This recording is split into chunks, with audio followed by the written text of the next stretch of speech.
Only Jesus TV. Olóyè Sunday Igboho wọn ò gbọ́dọ̀ dé ìlú Kwara mọ́ o àti àwọn àti ìwé ẹkùn security network wọ́n ní wọn ò gbọ́dọ̀ dé ìlú Kwara mọ́, wọn ò gbọ́dọ̀ dé Ìlọrin, gbogbo ìlú tó wà lábẹ́ Kwara pátá wọn ò gbọ́dọ̀ rí olóyè Sunday Igboho níbẹ̀ o. Ẹ wo orin ti yí padà, ìlú ti yí padà o, èsúrú ti pàdídà ó ti ń lé ajá báyìí o. Nílọrin ẹ̀yìn Kwara kí ló ṣẹlẹ̀? Ṣèbí láìpẹ́ yìí lẹ sì fi torí tùlù ẹ̀yẹ tẹ́ fi kí olóyè Sunday Igboho káàbọ̀ sílùú Kwara. Ẹ wò ẹ máa wò pé kí ló ṣẹlẹ̀, ẹ wá gbọ́ details, ẹ wá gbọ́ ẹ̀kúnrẹ́rẹ́ lẹ́nu arákùnrin wa yìí bọ́dà fearless talkers. Wọ́n ti sọ lẹ́kùnrẹ́rẹ́ ohun tó ṣẹlẹ̀ gan nínú fídíò yìí. Ẹ bá mi ṣí ẹ jẹ́ kó lọ viral gan. Ẹ wò ẹ̀yin Kwara, ewu ń bẹ lóko lóńgẹ́ gan fúnra ẹ̀, ewu ni. Ẹ má jẹ́ sọ̀rọ̀ jù, ó yá lókè lọ́hùn. Yẹ́sà wọ́n gbọ́ wípé wọ́n ní bàbá Sunday Igboho gbọ́dọ̀ ever dé Kwara State mọ́, wípé yìí tán wá last gan tó gbọ́dọ̀ jẹ́ the first and the last time tí wọ́n dé Kwara State. News yẹn náà lè ń wò lókè. Lẹ́yìn ìgbà tí mo ka news yìí mo wò pé kí ló ṣẹlẹ̀, ṣebí gọ́vnà ló ní kí wọ́n wá, kí ló wá ń fà á? According to report yẹn pín sí méjì. The first one ni wípé àwọn emir Kwara State wọ́n nípa àwọn ò gbọ́dọ̀ rí bàbá Sunday Igboho mọ́. Secondly, wọ́n ní one particular video ó trend nígbà táwọn bàbá Sunday Igboho wá, tí ìkan nínú àwọn èrò ẹkùn security network ti sọ̀rọ̀ wípé ṣé gọ́vnà wà nínú state yìí. Wọ́n ní this particular video òun ni gọ́vnà rí tí gọ́vnà fi bínú. Wọ́n ní àwọn káàpù gọ́vnà gan bínú lé lórí wípé kí ló dé tẹ́ máa fi máa sọ wípé ṣé gọ́vnà dẹ̀ wà nínú state yìí tí irú àwọn kan báyìí dẹ̀ ṣẹlẹ̀, kí ló dẹ̀ mú ẹni náà sọ bẹ́ẹ̀. Wọ́n ní nígbà tí wọ́n dé Kwara State ṣe mọ̀ pé gbogbo kínní èmi ti sọ fún yín ní LDC everybody bá rántí tí yá yìí fi criticize me because this woman I will also talk to you, it's better ẹ̀yin tẹ́ bá mọ̀ yá yìí ẹ tètè share fídíò yẹn kó kàn yá yìí náà lára. Now wọ́n ní pé lẹ́yìn ìgbà tí àwọn ìrù ẹkùn security network tán dé inú àwọn ìlú tó ti di ahoro, kínní yẹn wá mú wọn sọ̀rọ̀ wípé ṣé gọ́vnà dẹ̀ wà nínú ìlú yìí, pé báwo ni gọ́vnà ṣe máa lajú wọn sílẹ̀ títà àlùbọ́dẹ̀ máa kó wọ́ tó wá di wípé ìlú wá di ahoro mọ́ wọn lórí, pé most of àwọn villages tó wà ní Kwara State òun ní nǹkan ti ṣe. Ẹ̀yin tí ẹ pariwo pé kò ń ṣe Kwara State náà nígbà tí mo sọ̀rọ̀ wọn the last time, ẹ súnmọ́ bí o tó yẹ wọ́n ilẹ̀ criticize nígbà yẹn, ẹ súnmọ́ bí àtìyá ẹ̀ gbogbo yín ni kẹ́ ẹ súnmọ́ bí. So wọ́n ṣáà sọ̀rọ̀ wọ́n lẹ́ni yẹn criticize gọ́vnà nínú fídíò yẹn wípé báwo ni gọ́vnà ṣe máa lajú wọn sílẹ̀ tí màtá ẹ̀ máa fi wá lọ fà tó báyìí tó wá di wípé everybody ti sá kúrò nílùú, ìlú ti empty ṣẹ́mọ̀ ìtara lẹ́ni yẹn fi sọ̀rọ̀. Ẹni yẹn gan lè má mọ̀ọ́mọ̀ sọ ọ̀rọ̀ yẹn. Wọ́n ní fídíò yẹn ṣàbí àwọn káàpù gọ́vnà nínú wípé báwo ni wọ́n ṣe máa criticize gọ́vnà báyẹn pé it is wrong ìgbà kan àwo kan. So àwọn resident ìlú yẹn sọ wípé àwọn káàpù gọ́vnà wọ́n ti bẹ̀rẹ̀ sí ní threatening àwọn wípé the next time tí bàbá Sunday Igboho bá fi lè wá sí ìlú yẹn pé gbogbo àwọn dáràn, wípé àwọn máa arrest wọn, wípé even gan tí àwọn bá rí any connection with them together bóyá èrò ẹkùn àbí kan wọn náà máa gé arrest ní ASAP. Lẹ́yìn ìgbà yẹn wá ni wọ́n tún sọ wípé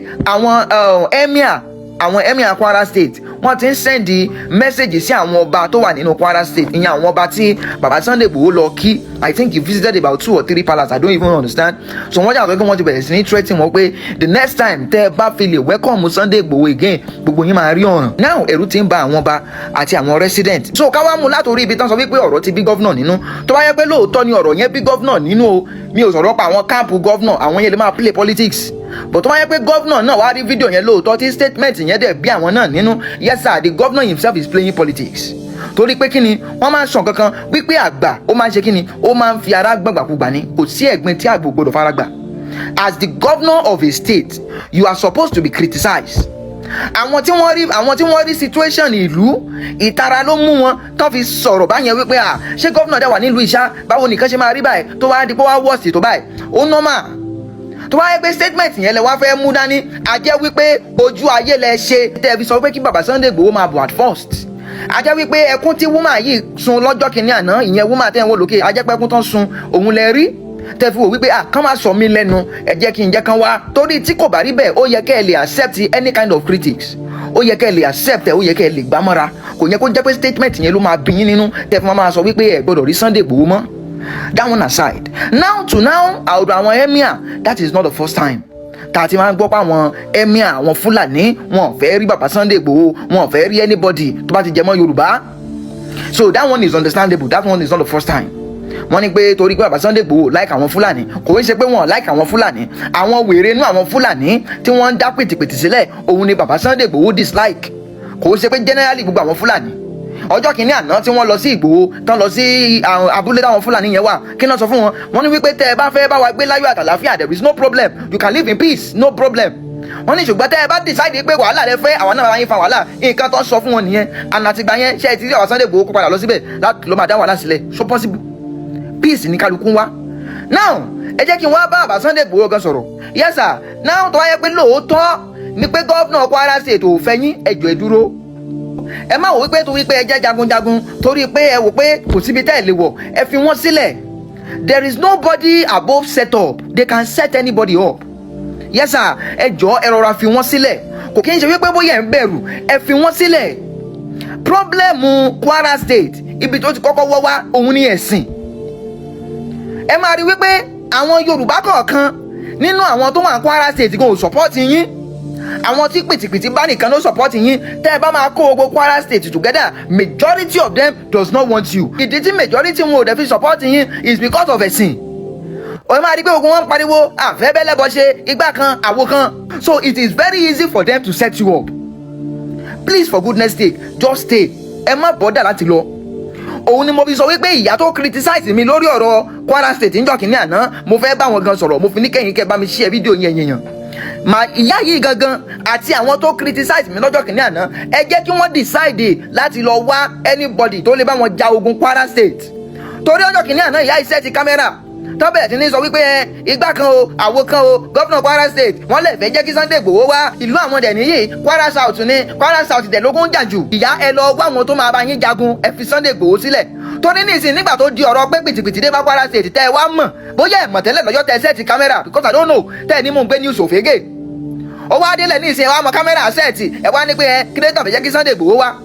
bàbá Sunday Igboho ẹ fi gbogbo wọn sílẹ̀ ẹ jẹ́ kán fọwọ́ ara wọn lọ pé àwọn tó máa deliver wọn bàbá Sunday Igboho please for goodness sake do not go anymore eléyìí ò kì í ṣe kébé yàn dislike wọn àbí kan yes sir nobody is above set up ẹ máa rí kí mò ń tún sọ ẹ fi wọn sílẹ̀ tó bá yẹ pé gọ́vnà ọbẹ̀ yẹn accept yín no matter what the emir do kò sí wàhálà wọn á kàn máa pariwo ni but once the governor support those emirs yes sir no matter what you do ó máa dàbí ẹgbẹ́ ìmọ̀ ṣe ni o. They can do anything, they can set you up so it is better for you sir ẹ jọ̀ọ́ nítorí Ọlọ́run ẹ stay àwa tá a nífẹ̀ẹ́ yín ẹ jọ̀ọ́ ẹ máa ṣe tiwa ẹ fi wọ́n sílẹ̀ àwọn tí wọ́n pera wọn ní tọ́sọ̀ àwọn ò fẹ́ bẹ́lẹ́bọ kan ṣe àbígbà kan àwọn ò fẹ́ bẹ́ Yorùbá kan ṣe àbígbà kan it is better kán lọ pe irú àwọn ọlọ́pàá mufti wo yẹn kán lọ pè wọ́n kán bá wọn jagun báwọn mufti wo wọn ní agbára láti bá wọn jagun ṣùgbọ́n ní security ẹ jẹ́ kí wọ́n lọ pè wọ́n kán lọ sí Kwara State kán lọ bá wọn stop ẹ má tì í torí wípé àwọn kan fẹ́ jẹ́ kẹ́ ẹ wá àwọn tó fẹ́ jẹ́ kẹ́ ẹ wá sà wọn pọ̀ tó àwọn tí wọ́n dislike yín tí wọ́n fẹ́ rí yín Kwara State that is a big fact that you need to know mo sọ lẹ́ẹ̀kan sí àwọn tí wọ́n fẹ́ jẹ́ kẹ́ ẹ wá wọn pọ̀ tó àwọn tí wọ́n dislike yín yes sir ibi tí kò dẹ̀ ti easy láti set èèyàn up òun ni ibi tí àwọn tó bá nífẹ̀ẹ́ èèyàn bá ti pọ̀ jù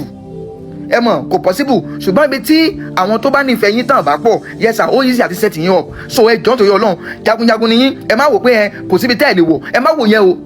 ẹ fi Kwara State sílẹ̀ ẹ jẹ́ kán dá ogun wọn jà àwọn Yorùbá Kwara State káwọn náà mọ báwọn ṣe gbára wọn sílẹ̀ ẹ tètè mọ bẹ́ẹ̀ ṣe máa gbára yín sílẹ̀ ìyẹn ẹ̀yin tí ẹ̀sìn ò tí ì wọ orí yín ẹ mọ bẹ́ẹ̀ ṣe máa gbára yín sílẹ̀ kúrò lógun pìtìpìtì I actually understand how what you guys are feeling mo really understand yín and I also help you guys láti pariwo wípé ká mi gómìnà yín wà nǹkan ṣe sí igbá kan àwo kan ṣùgbọ́n tó yẹ pé statement tí kan náà àwọn bàbá Sunday Igboho sọ ló máa wá bí wọn nínú kò sí wàhálà because I don't really understand irú ẹ̀yin tí ẹ ń criticize mi náà lọ́jọ́ tí mo go live tẹ́ ẹ ní pé kò sí wàhálà ní Kwara State ẹ̀yin náà lọ gbá aṣogun wọ̀ ẹ gbé aṣogun wọ̀ kẹ́ ẹ bẹ̀rẹ̀ sí lọ jagun ẹ lọ pe àwọn mufti wo àwọn security operative wọn kán jọ ìyín kán ràn yín lọ́wọ́ kẹjọ wọnú igbó lọ gbogbo ìlú àwọn ìlú tí pètè ti bá kẹjọ settle ẹ̀ ìyá bó possible náà kẹ́yìn náà gba àwọn private security kẹ́yìn náà sanwó fún wọn torí ẹni mò ń gbé ní sòfégè torí ẹ̀sìn ah God Almighty Yorùbá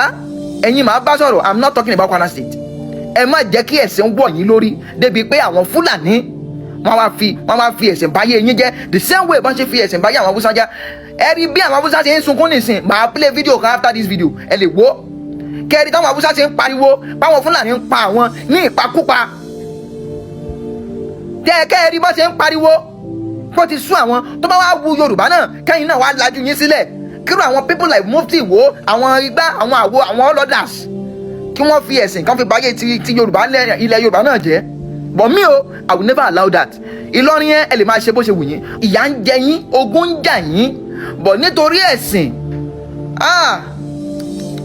this is beyond supernatural. I swear to God who made me. Ẹ jẹ́ ronú. tó ọ̀rọ̀ rí o gbogbo àtàdìjọ wo fídíò yìí pátá ṣe a gbọ́ ṣe rí pé nǹkan ń bẹ àgùntàn